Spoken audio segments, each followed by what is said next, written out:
Thank you so much. Thank you. Gives me great pleasure to introduce the two gladiators to the stage for the battle that we've been all waiting for. I think the past 2 days. So, welcome, Professor Valcavi, Professor Hodak, and let's hear what you have to say about ambulatory versus operative room setting for ablation. Thank you for your introduction, Catherine. I'm the smaller gladiator, but as Goliath, I will defeat the giant. In this session, Dr. Hodak and I will debate the controversial topic of what is the appropriate setting for RFA, ambulatory or operating room setting, local anesthesia or procedural sedation. I will explain why we should adopt an operating room setting for RFA procedure on my side. I already presented a typical operating room suitable for thyroid ablation with ultrasound system, overhead screen displaying ultrasound images, overhead surgical lamp, operating table with adjustable headrests, anesthetist cart, operating throne with stabilizing back support and armrests. Here we can see that an overhead monitor is particularly important. As in any video laparoscopic surgery, this allows the operator to look directly forward, thus concentrating exclusively on ultrasound-guided maneuvers. This, in our opinion, is the best setting for RFA or any related ultrasound-guided technologies. The operator sits on the operating throne with stabilizing backrests and armrests.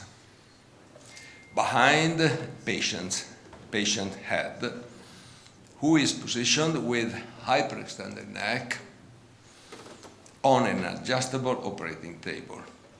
The operator looks straight forward at the ultrasound images shown on a large overhead monitor, which helps coordinate eye and movements.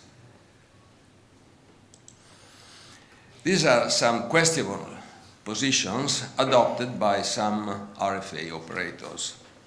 On the left, we see standing position, which is less stable than a sitting one. Working laterally and below the patient head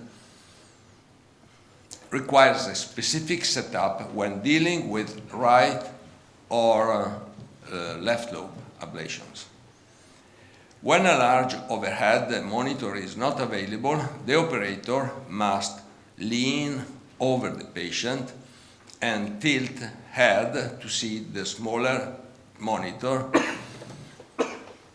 which is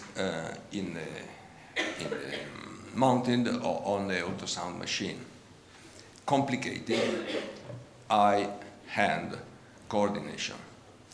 Looking on the right, the operator uncomfortably leans over and tilts head in order to see screen mounted on the ultrasound machine, which is not optimal. By under hyperextended patient neck, skin and underlying structures are not taut.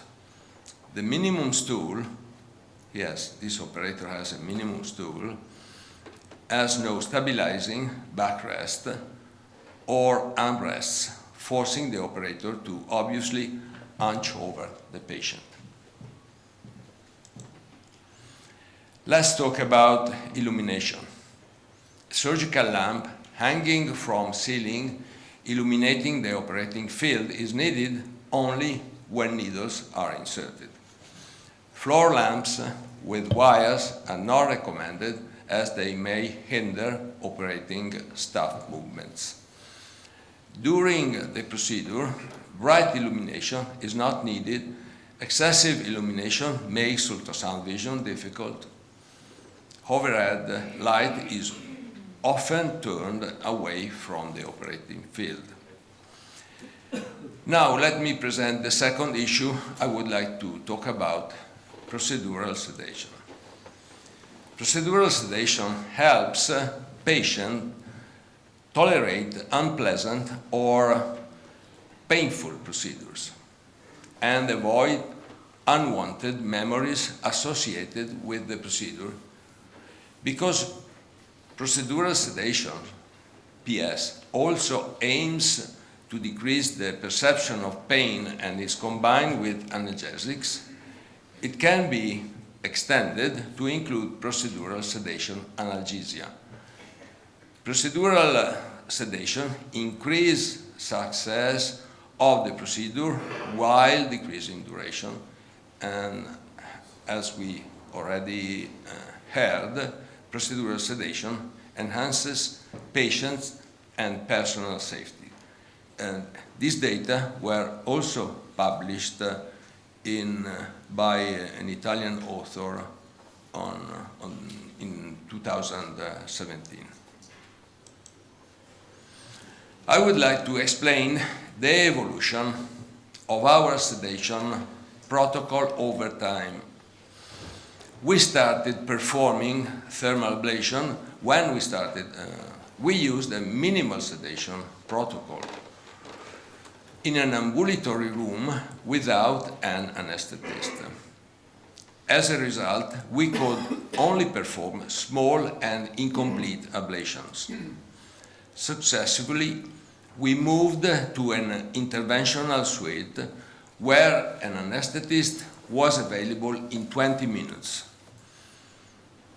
meaning that we had to face all medical emergencies by ourselves. In the interventional suite, the patient suffered less pain, but this setting was still suboptimal, both for operators and the patient.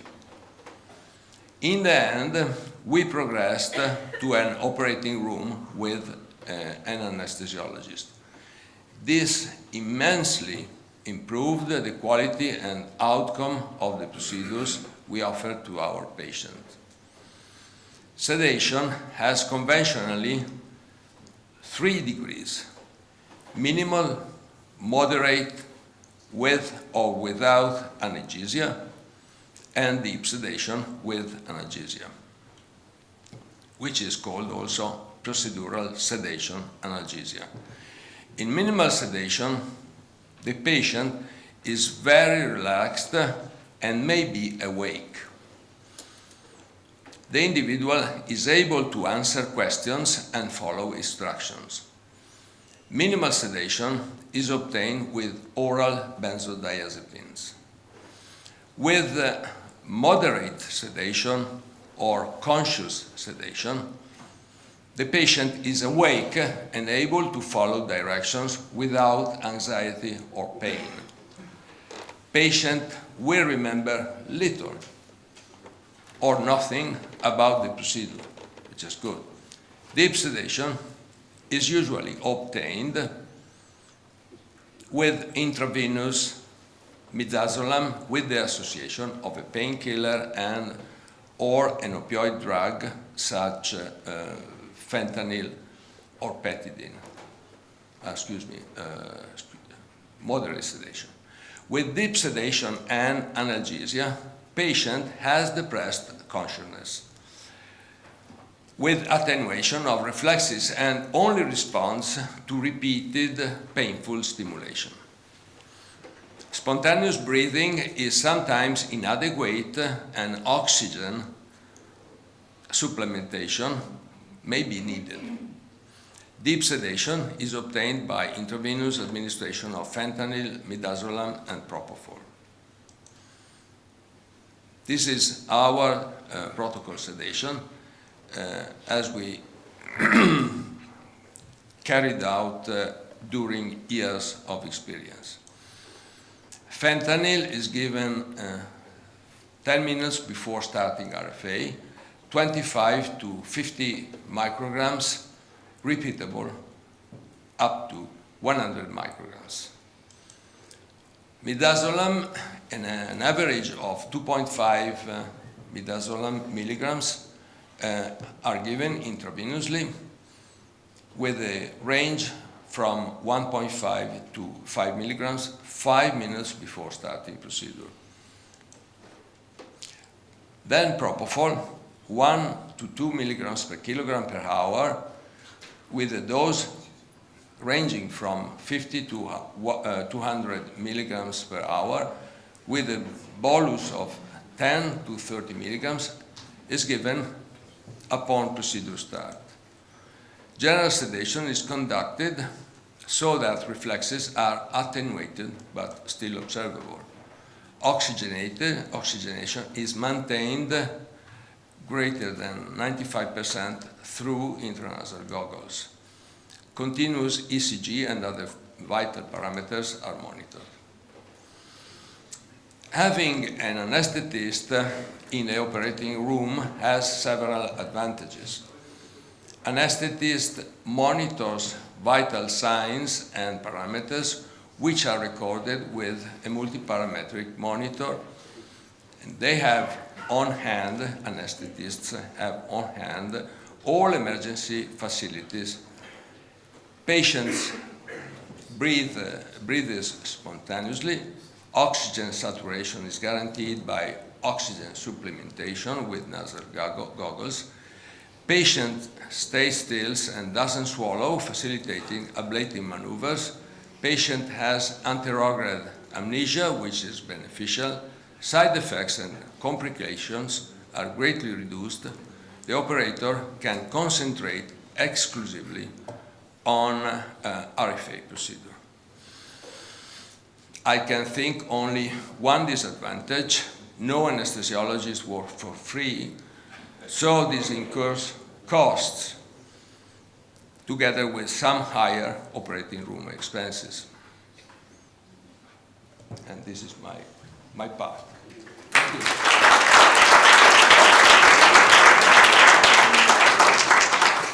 Okay, Roberto, I thought the strategy was you were going to use up all the time, and then I wouldn't be able to do my defense.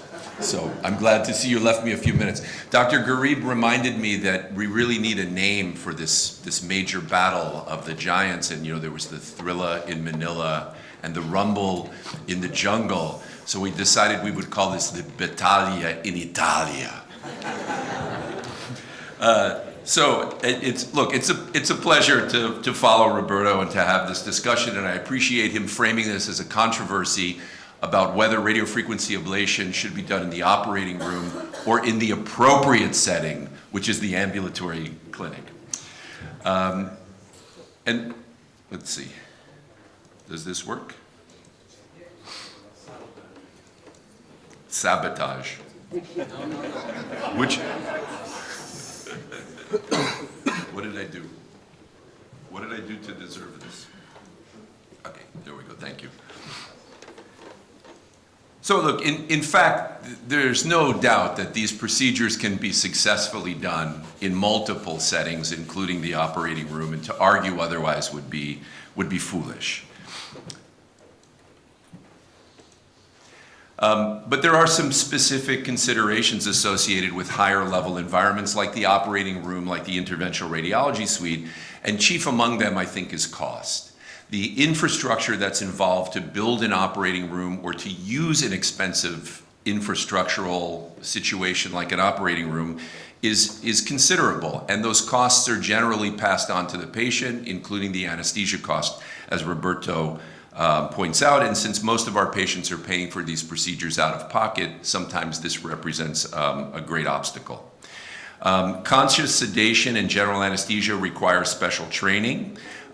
They require additional certifications in many cases, and often additional personnel, as Roberto is explaining.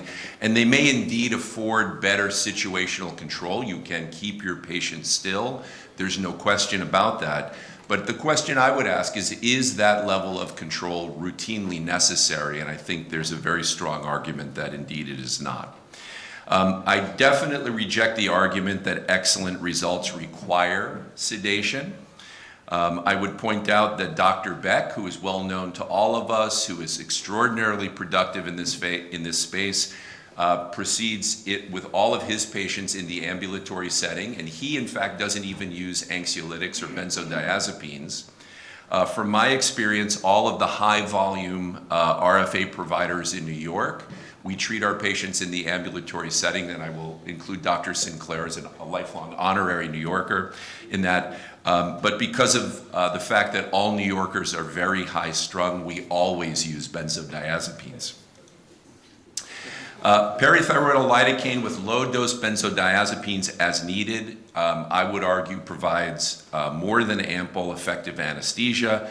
As Dr. Roos pointed out yesterday, if you know how to do it, you can upgrade to an anterior cervical block, which is highly effective at controlling pain. And I think, as Roberto is correctly pointing out, sedation can be amnestic. Patients will not remember what happened. That is theoretically an advantage, but the discomfort without sedation should not be more than mild to moderate.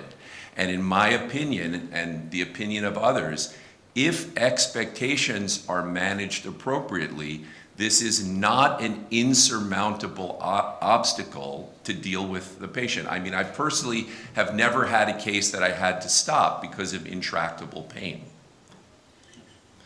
Hydrodissection is still possible, even at large volumes, without sedation, and Dr. Beck and others have published information about several hundred cc's of hydrodissection done in unsedated patients.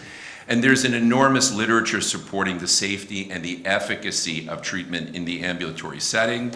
And I'll offer this as a cautionary tale. This is a patient who underwent a radiofrequency ablation. She later presented at our medical center from another medical center to one of our surgeons. I'll have you just look at the tracheal caliber on the CT, and you can see that the patient has quite a stenotic trachea. This patient ultimately required surgery, and at surgery, in addition to tracheal stenosis, a tracheal perforation, which was from it was a complex situation, but no doubt involved thermal injury to the trachea that happened when this patient was treated under general anesthesia in an operating room. In this instance, this required a 2.5 centimeter tracheal resection, and I think this is a very real hazard, though arguably not in expert hands like yours, Roberto, but general anesthesia deprives us of the ability to have the verbal feedback of the patient in real time. And this is specifically the issue raised by the Korean Society of Thyroid Radiology when they say general anesthesia or sedation may delay detection of serious complications during ablation, leading to their guideline recommendation 5.1. For pain control of RFA or benign thyroid nodules, local anesthesia rather than general anesthesia or deep sedation is recommended. So, ablative therapies, I think there's no question, can be done in multiple environments. And as they say in French, and I won't try it in the French, nothing succeeds like success. If you're good at what you do, that is the best predictor that you will continue to be successful. Roberto undoubtedly is good at what he does, and he does it the way he does it. But that doesn't mean it's the only way that we can effectively, competently, safely, and successfully deliver this care. So the higher level environments, I think, are very expensive. They have a place, but they're not necessary. And so I will conclude by saying that Roberto told me this wouldn't be too bad, and I think he's right. I think my nose just got a little bloody, and that's probably about it. So thank you very much.